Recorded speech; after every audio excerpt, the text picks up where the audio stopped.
Alright, this is the Havencraft review. So, Lion of the Golden City. I think this card's going to be really good. I like it because personally I play a ton of Stormhaven. So, I think this card's going to be very, very good. It's a 7 cost 5/5.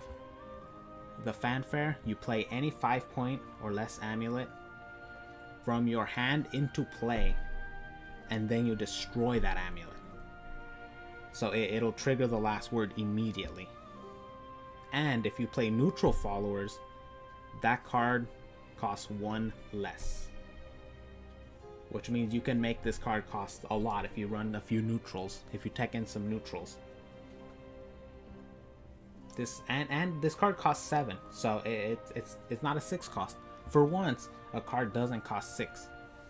You know, you have your Themis, you have your Garuda, you have your Moon Bunnies, your Jane. You have all these cards that cost 6. The 6 slot is pretty stacked already.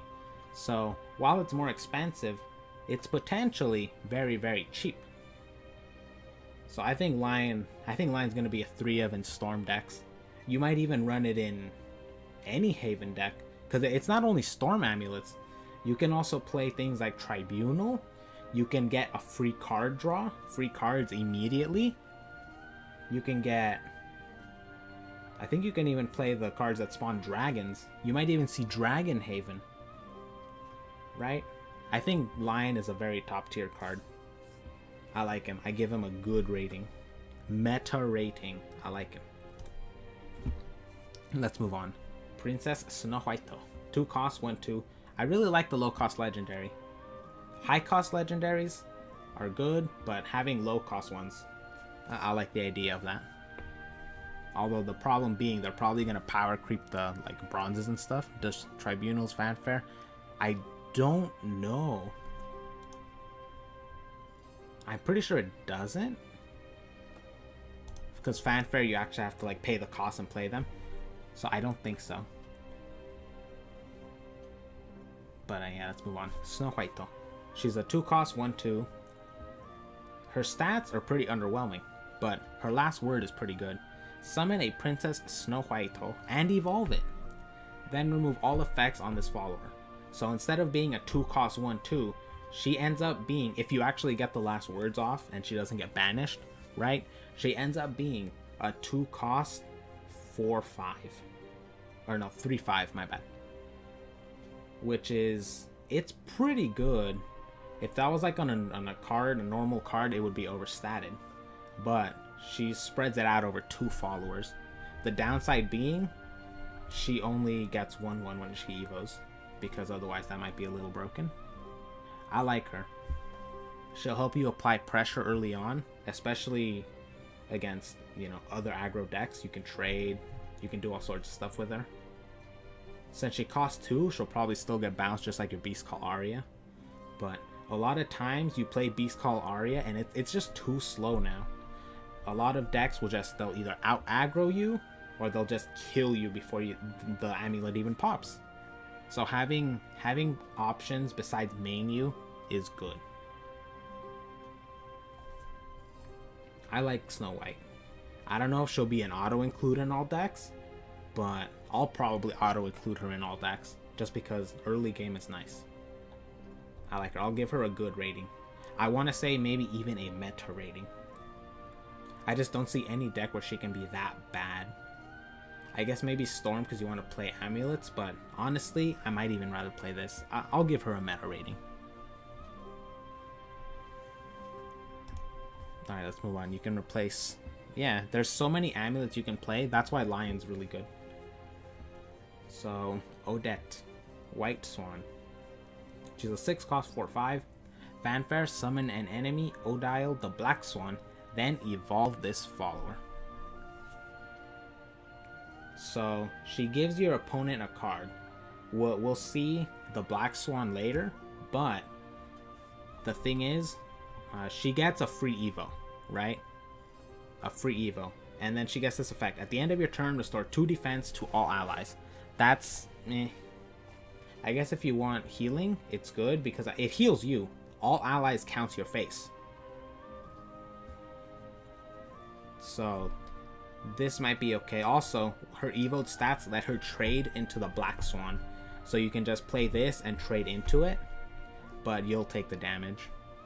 Yeah, it costs 6. That's another thing. The 6 cost again, which is pretty unfortunate. Also, the restore 2 defense to all allies. It might be good in like an Elena deck. Other than that, I don't think you would ever run this. Turn 6, you're probably going to want to play a Themis if you're playing Control. Even maybe Elena, but I guess this will help you, buff you up. If she didn't cost 6, maybe. Odile is the 5/4. Yeah, so she gets to trade into it.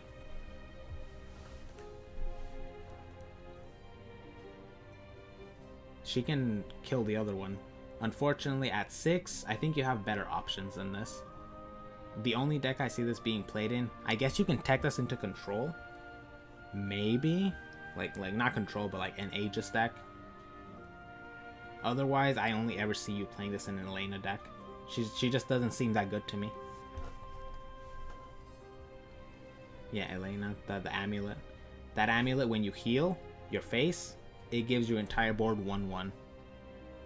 That's pretty much the only deck I can see you ever running this in. It's unfortunate. Top tier art. Naus. I forgot how to pronounce his name. I should know. He's in Grand Blue. But it's fine. Red Branch Knight. 2 cost 2/2. Fanfare. At the start of your next turn, your leader cannot receive more than 3 damage at a time. So this guy, he's like the first.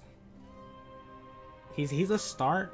This expansion seems like it's the start of effects that activate next turn, which is kind of scary because a lot of people who ever played Hearthstone, the first thing they'll think is, oh no, Lotheb is gonna happen pretty soon, which who knows, but that's a whole nother discussion for another day. This card is pretty good. It can stop lethals. You can play him pretty strategically, right? If your opponent's about to hit you with a Baja for 13 next turn, you can drop this and then just not take any damage. Because it's a fanfare, I don't know if he has to be on the board to use it. I think as soon as he's played, this effect goes into play. He shits on D-Shift since your next turn doesn't happen until they don't play D-Shift. Is that the way that'll work? That's pretty interesting then. If this does shut down D-Shift. I don't know though. I do not know. So it's not retroactive like Lisha. Lisha, when she dies, her effect goes away. This dude's effect should just stay forever until your next turn. I think. Don't quote me on that though. So this guy will let you survive some pretty meme lethals. I think this guy's really good. Maybe even auto include, because he does gain full stats. Especially with how fast the game is now, this guy might be good against like decks that hit you hard. He won't be that good against, Shadow, because a lot of the time their little 1/1s will get Ectored and then hit you for 3 anyway. But I like this card. Think of this as a small baby Roland. Even a little bit better maybe, because it's only 3. It does shut it down. Yep. If this dude's effect doesn't... If he doesn't have to be on the board for this effect to work, he's really, really good. I would be so bold as to say maybe meta. I would probably run this even in Storm, but that might be pushing it. Roland also protects your followers. No, that's true. This dude only protects your face, but I mean, face is what's important. I think, anyway. The followers do help, though. Also, if this dude doesn't have to be on the board, he doesn't get memed by Baja. So, yeah, I like him. Let's move on. Alice's Adventure. That bunny rabbit. 2 cost gold amulet. Whenever an allied neutral follower comes into play, subtract 1 from the countdown of all allied amulets. This card takes up a board slot.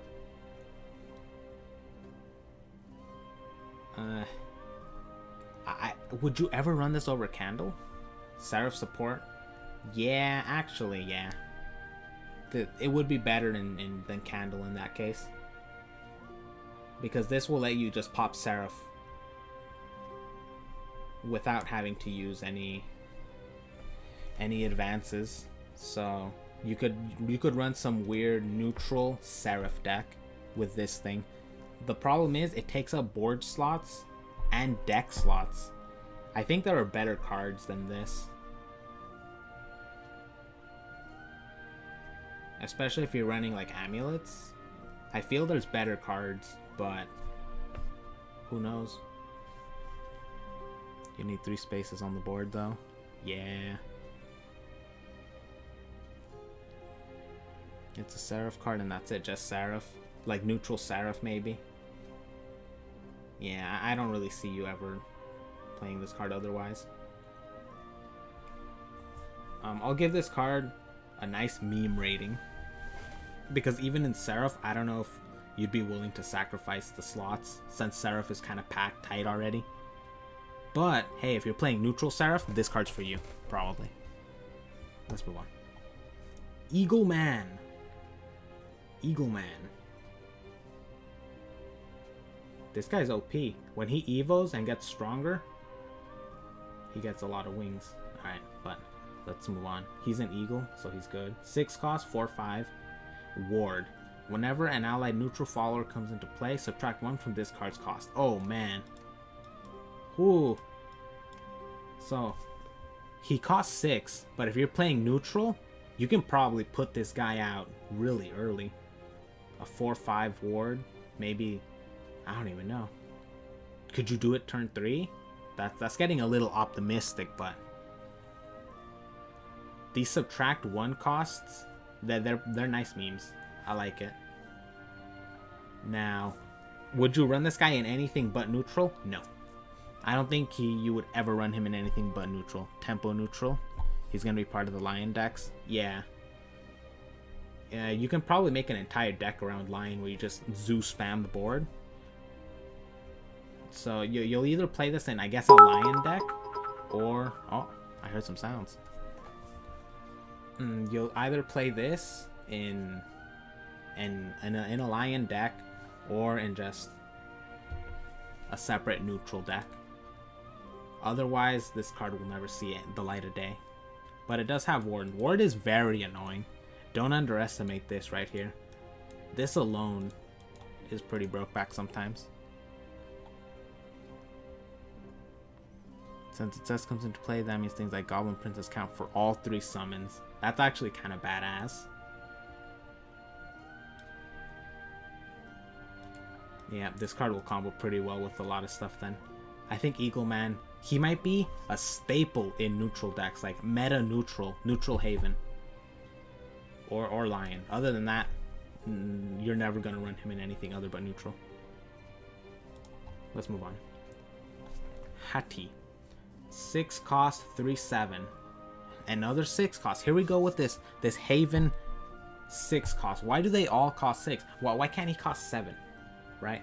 Why can't he cost 5? Well, I mean, he'd probably be broken at 5, but 6 every time. Every single time. That's 6 on. Here's your curve when you're playing Havencraft, right? This is like this is turn 1, then it goes lower, and then turn 6 happens and it's up here. That's Haven. But enough ranting. Fanfare. Gain Rush and Bane if an evolved enemy follower is in play. I like this guy. Just as an answer to having big evos. Cards that answer evos are good. So many 6 costs. I know, there's just way too many. But I think this guy might be an okay tech. Especially if they start adding a whole bunch of like evo givers. He seems really strong in Arena, because answering the extra evo in Arena is good. Especially against Olivia. Yep, he only gains its effects if the opponent has an evoed one as well. And it's your turn 6. You can't actually boost him or anything. So would you really want to play this over Themis? He might be a nice answer to have otherwise, but again, the 6 slot is so stacked with value. I don't think you would run this guy unless there's a resurgence of like Olivia. or something. Even then, I don't know. I'll give this guy okay arena rating, maybe even godly in arena, because he's very annoying. And he's overstated. Other than that, he'll probably never see play. Which is unfortunate, because I kind of like his effect. Let's move on. March Hare's Tea Time. Alright, so right off the bat, I have to say, this card's art is fantastic. 10 out of 10. Alright, let's move on. 5 cost, countdown 4, fanfare. Summon a tin soldier, last word, summon a tin soldier. So tin soldiers, I guess we'll have to see what they are. We'll see them later, I guess. Another 6 cost. Psygame isn't even being subtle about this. So yet another 6 cost. Fanfare. Put 2 monastic holy waters into your hand. So that card will heal you for 2 and it'll draw you a card. That's what that card does. It costs 2, heal 2, draw 1. So I think this guy's value is pretty good.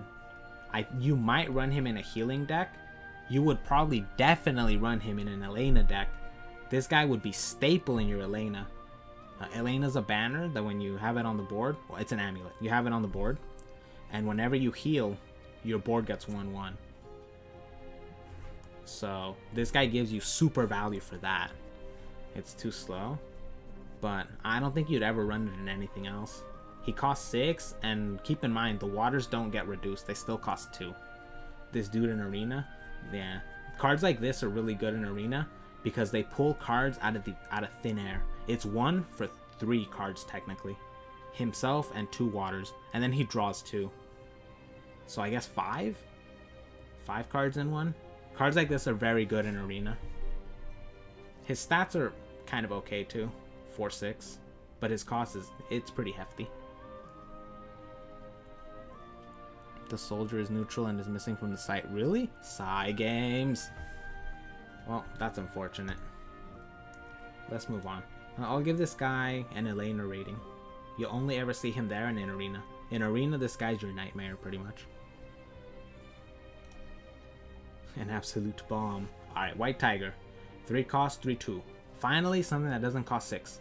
Ward can't be targeted by enemy effects and spells. So, he's main you, but with 1 more damage. The can't be targeted really fucks up with D-Shift. His life makes him susceptible to like spells, but his effect counters that. The only problem is being a 3/2, he can't trade into much. I would probably like this card better if it was a 2/3. I would say White Tiger is I don't think he's an auto include just because Grimnir exists. But if for some reason people play D-Shift a lot, you would probably tech him in along with Mainu and just crush the D-Shift. I'll give this card a situational, I guess. So good in some cases, but most of the time worse than Grimnir. But just keep in mind, can't be targeted by spells and effects is pretty good. Especially if people start playing a lot of control decks. Like D-Shift's the main example, but if they play actual control, he just can't be targeted. So this might be a nice tech if things go south. And the last one, Temple of the Inquisition. 2 costs, countdown 5.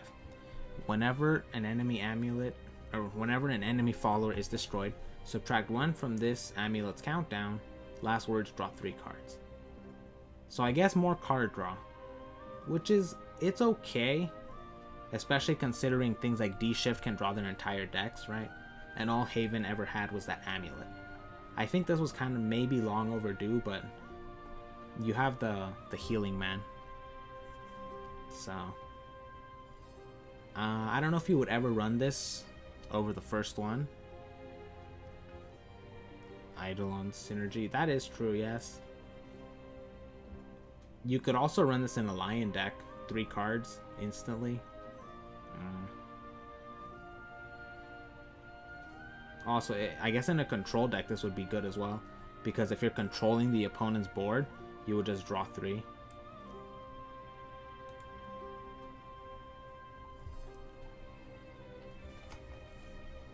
This is Tin Soldier. Alright.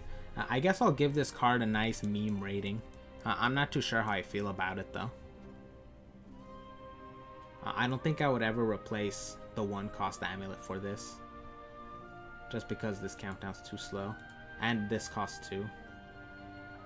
But maybe. Sometimes just drawing 2 cards isn't enough. Drawing 3 might be the answer. So I'll give this called potential. I'll give it potential rating. So Tin Soldier is a 5-cost 4/5. That when it evolves, it deals 3 damage to an enemy. Which means it can do 3 damage to the opponent's face. But its stats only go up by 5/6. Right? So it only gains 1/1. 4/5, 5/6. Just 1/1. I guess that's to balance it out. So you get 2 of them from this thing. Which, it's pretty, that's nice. They are nice indeed. But you need evil points for them. Maybe people will start running some more Olivias. Turn 1 Plea, turn 2 this, turn 4 draw a very unnecessary amount of cards because you already lost the game. Yeah. I don't know if people would generally build a deck around this, but maybe if you're playing some kind of amulet-centric deck, like Idolmaster, maybe this can make Idolmaster great again.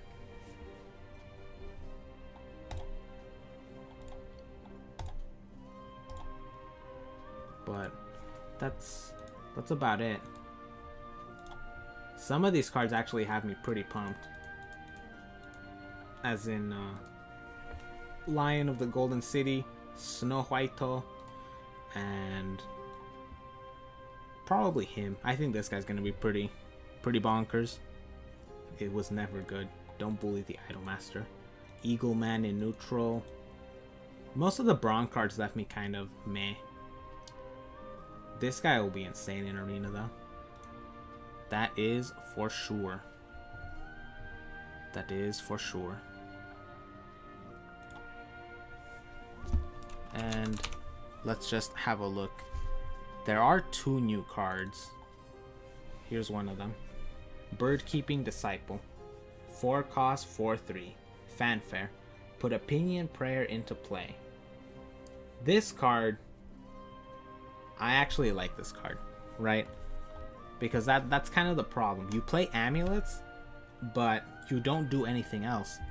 You have to wait for them to pop. So you're just kind of sitting there taking damage and taking damage and taking damage. I like cards like this because it gives a body to Pinion Prayer. Your bird gets to go storm and she gets to contest the board. I really like cards like this. The fact that she's 4 is kind of but I still like this card quite a bit. I might run this in Storm. I probably will run this in Storm.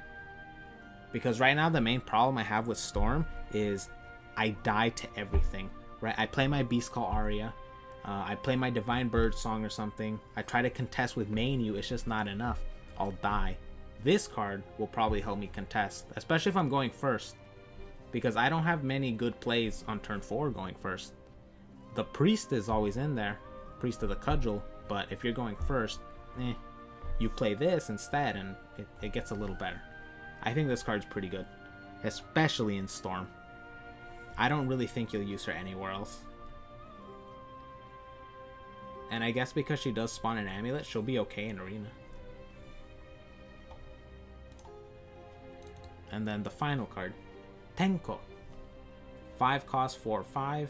Whenever an allied follower attacks, restore 1 defense to your leader.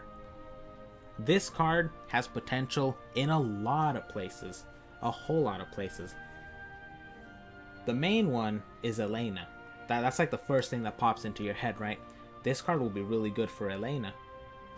Because every time you heal, things get 1/1. So if you attack 3 times, that's 3/3 across the board.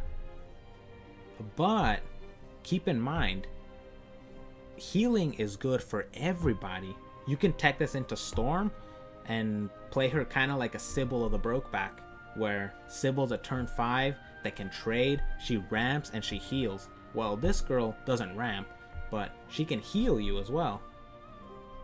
because I'm assuming her effect counts her too, and she'll count your amulets.